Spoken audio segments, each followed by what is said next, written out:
Ilana Dayan is, I think it's safe to say, the most well-respected journalist in Israel. She's a juggernaut of Israeli television and spearheaded the investigative news program Uvda for the past 30 years, a dear friend of mine and of this podcast. Ilana, thank you so much for being back on Unholy.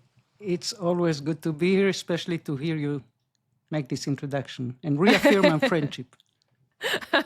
I'm very glad. I could go on, by the way, but I have so many questions. So yeah, go ahead. So let's start with that. I mean, look, last time we talked was September 2024.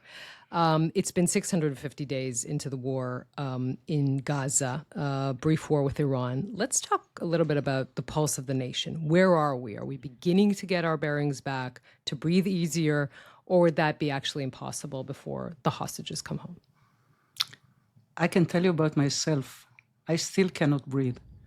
I think we are all so tired. We are really exhausted of almost 2 years of war. We are dead worried to the hostages. We are mad angry at a disconnected leadership that is dragging this war, that is going nowhere, that for a long time has run its course, that has been dealing with the ultra-Orthodox, trying to eternalize the exempt for them from serving in the military while soldiers were still falling in Gaza the very same day. And you and I were waiting for the affirmation of the IDF spokesman to publish their names, but the politicians knew that it happened and still were dealing and willing. But I think that the one thing that we can say is that after so much time of being stuck on October 7th, I think October 8th at least has dawned on us. We finally can ask and have to ask the tough questions with regard to our leadership, with regard to the tragedy in Gaza, with regard to this endless war. And I'm sure that history will judge them. History will judge leadership, but it will judge us too.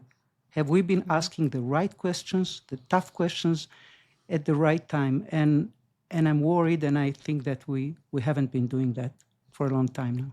So I'm struck by what you say about now being October the 8th, because I'm tempted to say if now really were October the 8th, anger and disillusion in the Prime Minister would be at its highest pitch.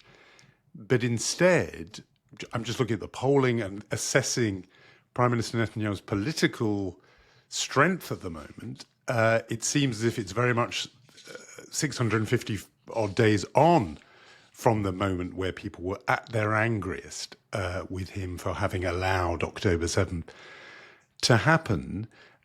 So how do you assess that? The sense that, from a distance at least, I get that in some ways that a lot of time has passed when it comes to how Israelis feel about him, to the point where you think if there were an election tomorrow, or more likely, in the coming months or year or next year, he may well emerge again as the Prime Minister. First of all, let's take the facts, Jonathan. As far as Netanyahu is concerned, it's way past October 7th.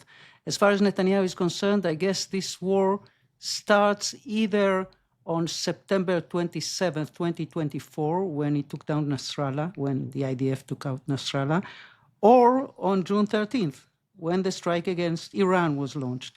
For Netanyahu, history began once again. For him as the leader of Israel, for him as the politician, and for him as the one and only political figure that I can think of that has taught us a lesson about the making of a legacy. The making of a legacy both over the skies of Tehran, and he has got a fair share of the credit for the bright success of Israel in the 12 days war against Iran, but also the making of a political legacy. The guy who was at his lowest on October 7th, who brought upon Israel the worst catastrophe ever, stayed on the wheel, as Arik Sharon used to say, and then took off from there. When you think about it, if Netanyahu had a master plan to stay in power, it started on Saturday, October 7th at 6:40. We exposed the first telephone conversation that Netanyahu had with his top military advisor, General Avi Gil, at 6:29. And he asks Avi Gil, why do they shoot? And then at 6:40, he says, I see nothing in the intelligence. 3 weeks later, he tweets, that neither the Shin Bet nor the military intelligence warned him ever about a possible attack on the part of Hamas. He deleted this tweet a couple of hours later. Last week, he released a video which goes much further, putting all the blame on the military, the intelligence, the Shin Bet.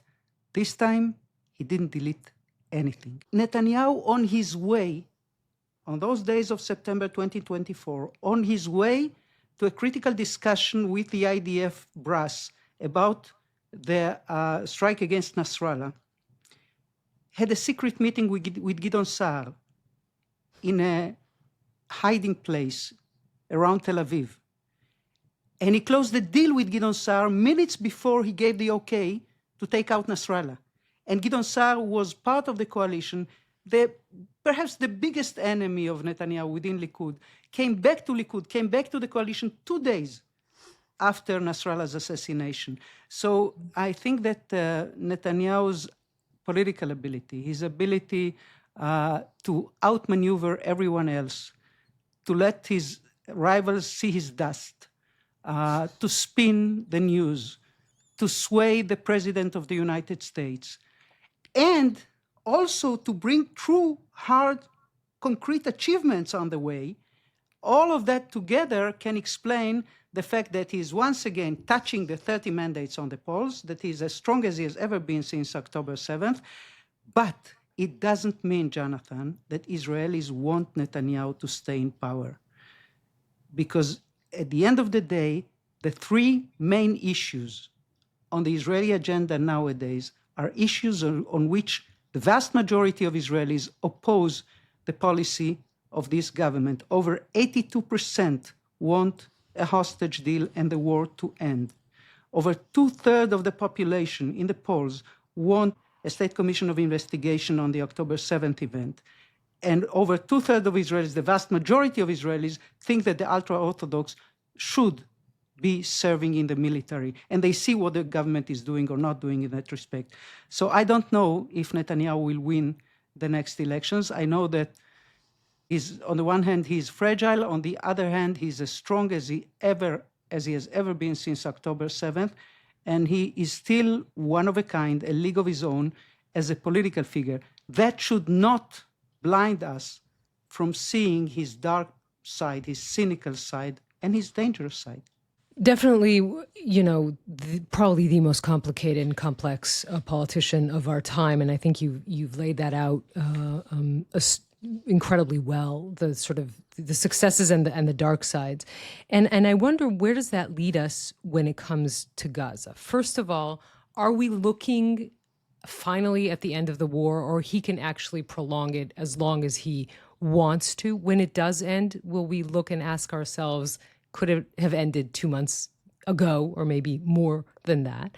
And the other question about Gaza, I think, and you talked very powerfully about, were we asking the right questions? That history will judge us as the media as well. But I mean, in the sense of the human tragedy in Gaza and how that will affect not only the Palestinians, obviously, but also us for years to come.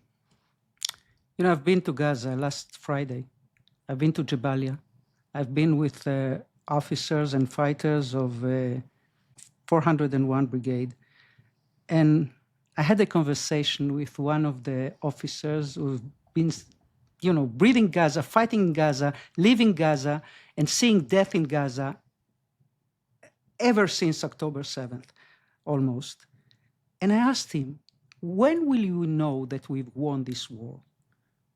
When will you know that a significant damage to the capability of Hamas is significant enough? And, at first he told me that he knows what he's doing, and they are bombing tunnels, and they are taking out Hamas terrorists, and they are doing that and that and that, and he showed me everything on the screen and on the field. And then he said, I'm thinking about it as well. And we talk about it among ourselves. Will we ever know that we won? And he admitted, we will not be able to kill the last Hamasnik. We will not be able to take the last Kalashnikov. We will not be able to bomb the last tunnel. There is no complete and total victory, unlike the slogan that Netanyahu is still trying to coin. And there is a tragedy in Gaza. And there is a sense within the IDF forces that this war has run its course. Last time we talked, I remember I told you that wars end. At the Yes, end, that was they your end. most optimistic take. I Yeah, think. and you thought that we can be more optimistic than that. I think today, as we talk Thursday morning, we can be a little bit more optimistic because of the reports from Doha, because all of a sudden the Morag corridor is history, as well as the Philadelphia corridor became history and the Netzarim corridor became history. When Netanyahu feels perhaps, that he should be more flexible vis-a-vis Trump than he should be vis-a-vis Smotrich and Ben-Gvir.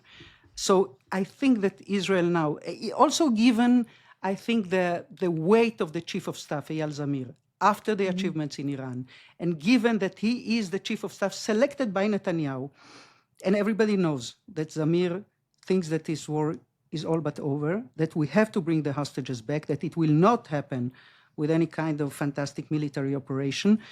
And you know what? I know that Zamir himself, before becoming chief of staff, when he was the general manager of the Ministry of Defense, 3 weeks into the war, in closed conversations, he talked about the day after.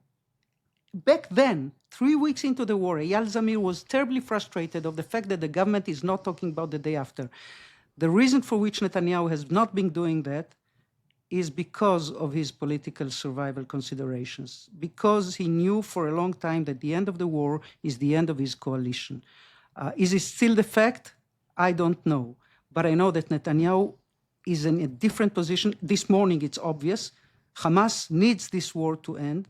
We still have to ask ourselves, by the way, all of us who want the war to end and the hostages to come back, we have to ask ourselves, what will be the day after like? Will Hamas will still be on its feet? Will they be able to reconstruct and renovate and recuperate? That's something that we should be very worried about. But let's say that this time, I hope that Trump is optimistic for a reason. I want to follow up the second of Yonit's two questions when she said about the human tragedy in Gaza and what impact that has now and will have for the years to come on Israelis. Because I notice that when those Israelis who want the war to end make their case, they make it, I have to say, entirely understandably, in terms of bringing the hostages home and ending the deaths of Israeli soldiers in action and saying that now the war has no purpose and it's needless. That's how the argument is framed. And I just want to hear from you what Israelis, how they sort of reconcile themselves to what I have to say is how people are seeing this war outside, which is that every day it seems there's 10 or 20 or 30 plus or minus, somewhere around that kind of number, of Palestinians killed as they line up for food or water in these distribution sites. I don't think anyone says they're Hamas operatives or so on. They're just people who need to eat and drink. How much that is part of the argument for why this war has to end? I say it partly because, one of the time I came of age was the first Lebanon War, 1982. And I remember that the argument that was made that brought people, 400,000 Israelis onto the streets of Tel Aviv after Sabra and Shatila was not this is affecting the mortal threat to us. It was more that this is an affront to Israeli and Jewish values, that this massacre, which Israelis didn't commit, Christian phalangists committed, but just that these Palestinians are dead is an affront to us. It seems as if people don't want to particularly make the argument in those terms. They make it instead in terms of hostages, Israeli soldiers. I just would like to hear what you think is again, in the way that Yonit framed it, what the impact that is on Israelis for the years to come, that we're looking at this sort of death toll day after day, and it can't really be framed the way it used to be framed as, we were pursuing a Hamas operative. It's just civilians being killed trying to get food and drink. You're asking about what Israelis are thinking and saying and doing, and I'll tell you about this particularly Israeli that you're talking to. This particularly Israeli happens to think that this war started after Hamas launched this brutal attack against our communities, that this was as just and moral war as you can think of. This particularly Israeli that you're talking to knows that it's more complicated than that. I see the figures, I see the images. I'm as horrified as you are, Jonathan. But I know for a fact, because I've been there and I've talked to them and I try to understand, I know for a fact that it is truly more complicated than that. You know, about a month ago, Sarit Magen, my colleague, and I conducted dozens of conversations with fighter pilots and officers in the Israeli Air Force. I was working on a piece that had to do with the fact that there is a turmoil within the Air Force concerning what they call collateral damage and the tragedy of civilian population in Gaza. And one of them did tell me, he's a veteran fighter pilot, he's on the reserve now, and he told me about instances in which they tell him that there is a terrorist to be taken out, and then he sees bodies of young children taken out of the tent, and he asks the people who gave him the coordinates, how come? On the other hand, I talked to another fighter pilot who is a liaison working with an infantry brigade, and he told me, Ilana, it's not the way you think it is. We are doing our best to avoid collateral damage as best we can. I can tell you that these guys, the infantry guys themselves, are well aware of it. And when I talk to them and when I tell them we will not strike from the air, even though you want us to, because there are too many uninvolved citizens over there, they accept it. So I can tell you from these conversations, it is not one-dimensional. It is more complicated. On the other hand, I think that we had perhaps the privilege to look the other way for a while, when we were consumed in our own tragedy, our own loss, our own pain. We don't have that privilege anymore. And I think what you're saying goes even further than that. I think we ought to be concerned about the tragedy in Gaza and the images and the hundreds of thousands who are displaced and the tens of thousands who were already killed, not only because of our image in the world, but because of our image vis-a-vis ourselves, because we have to look those images in the eye and we have to look on ourselves in the mirror. And the longer this war prolongs, the tragedy will be not only bigger, but will be almost impossible to come out of and to get some normal life back in Gaza. How many years will it take? And how will we live with what has been happening there?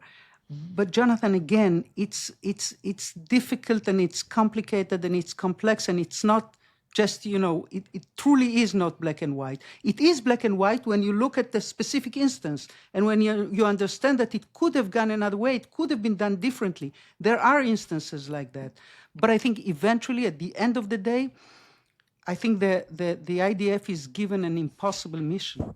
It is an impossible mission to be both moral and effective, to be both subordinate to the political leadership and loyal to the values of Israel as you and I know it, of the IDF as you and I know it, of the military that my kids, all of them, served in. Our neighbor next door is still there in Rafah. I guess it's a question with not a very good answer, and that's part of the fact that nobody really tried to complement military might with some diplomatic solution. Nobody wanted to talk about what will happen there, who will take over. Because, Jonathan, if Hamas is still there when the war is over, we have done nothing. But for Hamas not to be there, we have to bring someone else. To bring someone else, we have to pronounce the syllables of the Palestinian Authority or some kind of Arab joint force. And that is something with which political leadership was not willing to discuss. To be honest,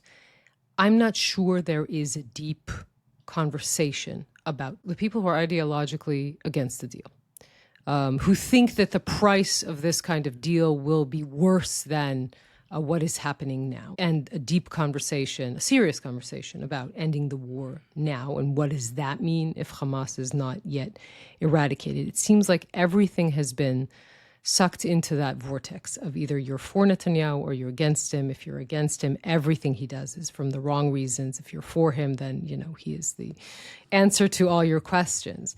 But the truth is that we are, and perhaps again, we are guilty of that from our position too, but we are not having the deep discussions at all, it seems. But Yonit, if he is doing what he's doing from the wrong reasons, that is the true conversation, or at least a vast part of it. If we have a prime minister who is doing what he's doing from the wrong reasons, that is part of the true conversation, the deep one. This is one thing. The other thing, that when it comes to his political considerations, part of the piece of the New York Times, one of the interesting revelations that was hidden between the lines is that when American officials pointed out that back then, at the spring of 2024, some 50% of Israelis in the polls said that they are in favor of a deal, he said, not 50% of my voters. Mm-hmm. Mm-hmm. So the fact that he's catering to his own base, that he keeps working on his own base. By the way, the fact that his coalition will survive the leaving of Shas and Agudat Israel and Yadut HaTorah is because the base is still there. The parliamentary bloc might be dismantling, but the base is still there. And the base is not going to desert Netanyahu. This is the second thing. But the deepest thing about the hostages unit is that, yes, I agree with you. We can go deeper in the conversation when it has to do with the prices. I remember Rachel Goldberg-Polling telling you the answer to what you said. Yes, there is a price to the deal, but there's a higher price to not doing the deal. And I think that the deepest conversation is going on. The deepest conversation has to do with the fact that the hostages will define us. I'm sure of that, Yonit. I'm willing to discuss the price and the names of the terrorists that will be released and what will happen in Gaza afterwards. And will it motivate Hamas more to kidnap more hostages, more Israelis after we do a deal, which, I think they are motivated anyway. It has nothing to do with the deal. But if there's one thing that I feel from the bottom of my heart is that the hostages made us meet who we are and who we want to be. The hostages forced us to look ourselves inside and to decide, do we want to be the Jewish nation that keeps solidarity and caring for the other as the pillar of our identity? Do we stand behind what we always say, that this is not Manhattan, they will not let you fall in the street, that nobody will come to help you. This is not the cold and alienated, sorry, Jonathan, UK or the British way of life, that when your kid is out to the university is not under your responsibility anymore. No, my kid is always my kid, and my neighbor's kid is also my kid. And the son of Anat Engest is also my kid. And the son of Idit Ohel is also my kid. And the son of Einav Zingauker is also my kid. I think that's what the hostages made us understand. And I spoke this morning with Vicky Cohen, the mother of Nimrod. And I spoke yesterday to the father of another hostage. And I spoke the day before yesterday with the father of a hostage who didn't make it back. He was murdered in captivity. And every time I talk to them, I understand something about what this really is deeply on it. Deeply, the hostages story is much more than the number of the Palestinian terrorists that will be released to get them back. It's something that has to do with the core of our identity. This is the real discussion. This is the real conversation. This is why we have to listen to Rachel Goldberg-Polling. This is what I felt when I interviewed Eli Sharabi, when he came back from captivity after 500 days in shackles, starved, and looked like a Muslim. I felt that I need for people to listen to him, to understand, to see him, and to feel what it is like. And that's what I'm trying to tell you, Jonathan. Yes, we are still, in a way, immersed in our own pain, and I think rightly so. The question that Rachel Goldberg-Polling put to us and to all Jews and Israelis in a way, surely the evidence is now in. The question has been answered. I mean, what does this say about us, was her question. And you're saying that the self-image has always been that Israelis will look after each other and, as each other's brother and sister. That hasn't happened. The country did not stretch every possible sinew to bring them back. That's what, in a way, what's behind my point about Netanyahu's delay.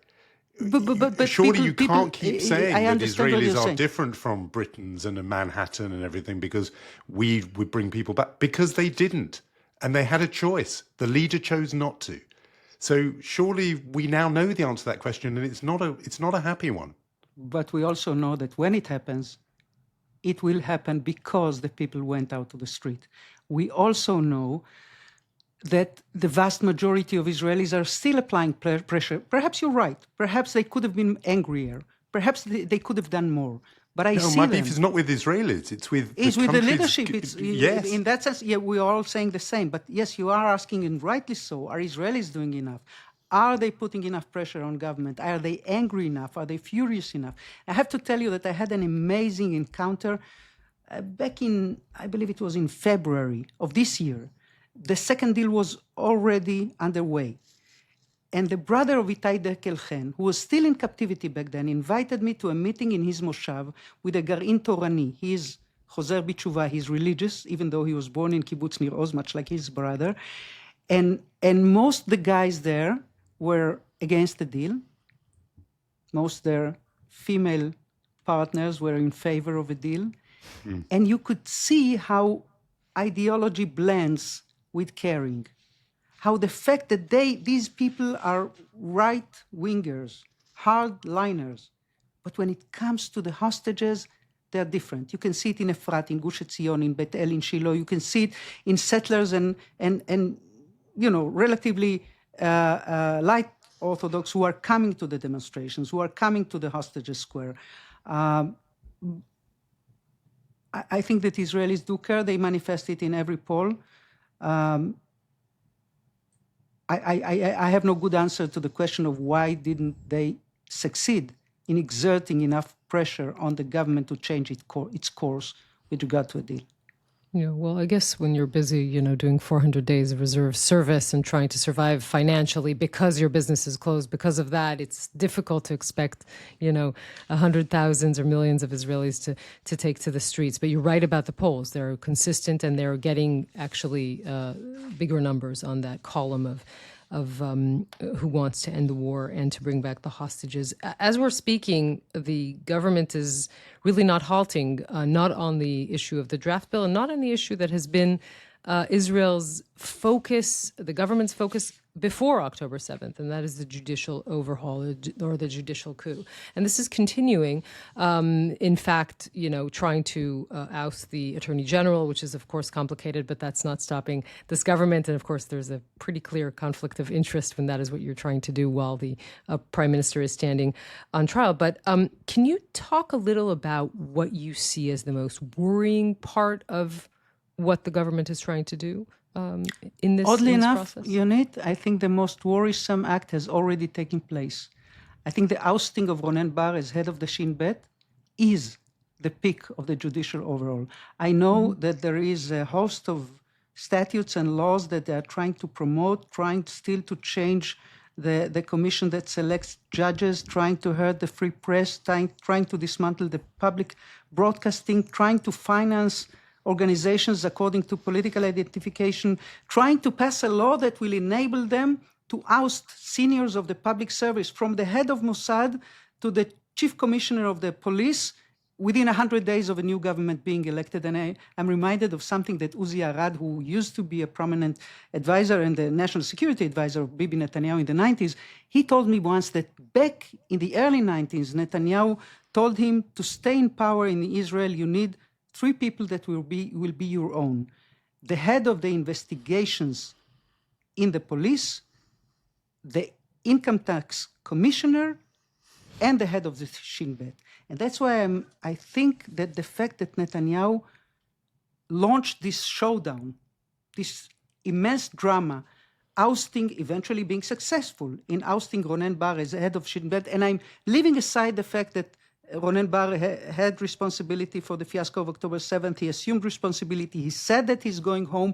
But then Netanyahu convened on, I think it was March 20th, a government meeting in which they lashed out against Ronen Bar, including, some kind of insinuations to conspiracy theories. Why didn't he wake up the prime minister? And the fact that he undermined Israeli interests and all sorts of of allegations, to which Ronen Bar responded with an amazing letter. I remember I was in the studio that night. I was broadcasting, of course, another program of Uvda, and then I got the letter of Ronen Bar that was published that very evening, in which he says that the prime minister tried to make him sign a document that will enable the prime minister not to present himself to cross-examination, to his testimony in court, that he had the prime minister asking him to act against activists of the political process, that he was told by the prime minister that if it comes to a constitutional crisis, he has to obey the government and not the Supreme Court. So that's amazing. And you know, Yonit, when I try to think about who is this Bibi Netanyahu, who launched a personal attack, a dangerous one, against the most sensitive organization in the fabric of Israeli democracy. Because the Shin Bet is not only an anti-terrorist organization, it's also in charge of keeping Israeli democracy, of coping with undermining forces, all those delicate areas of a security organization. Who is this Bibi Netanyahu? And I think that if you take the span of a decade, between 2015 and 2025, you can understand it. The Bibi Netanyahu who won the elections in 2015 against all odds, against the opposition that was aligned against him, against the elites, against the media, against the academia, against all those radical leftists who were against him, against the United States, he decided that he will take revenge. And then, on 2016, he got the reason, because the investigation started. On 2017, the investigations became public. On 2018, they were completed. On 2019, the indictment was served. On 2020, the trial began. And ever since, this corruption trial is managing our lives. This is the single most important event of our lives, because this is the event driving Netanyahu to make sure that he stays in power. And that's the event that fueled both his political stamina and his readiness to cope, once with Yariv Levin, then with Smotrich and Ben-Gvir, and then with everybody else against Ronen Bar, and now against Gali Baharav Miara, the Attorney General. So I think that's really the culmination of a process that began a decade ago. And yes, it comes back to Bibi Netanyahu, to his persona, to the different sides of his persona, and the fact that this event that is driving him against Ronen Bar is eventually erupting not only on Ronen Bar himself, but I guess on all of us, in a way. Just a small question here. You rightfully point out that the Shin Bet is upholding Israeli democracy, has an important part in that, and making sure the elections, for instance, are fair and free. Will the next election in this country be fair and free? I hesitate to answer you like Arik Sharon used to answer us. That's not a question. Actually, that was Bibi's line. That was always Bibi's line when he still spoke to mainstream media. Right? Yeah, I think he got it from Arik. I think there will be elections. They will presumably be free, but I think they can be disturbed and contaminated in different sort of small and soft ways. Will there be cameras in Arab villages and ballots? Will there be a political attempt to stop some parties from being part of the political race? In that respect, I'm worried. And I'm also worried of the chilling effect on us, the media. Will we be on guard? Will we be asking all the tough questions? I think, Yonit, that eventually, at the end of the day, if there's something that I still believe in, is the DNA of the Israeli citizen. There's still a democratic gene there. And I think that most Israelis have too much to lose and won't let government take democracy away from them.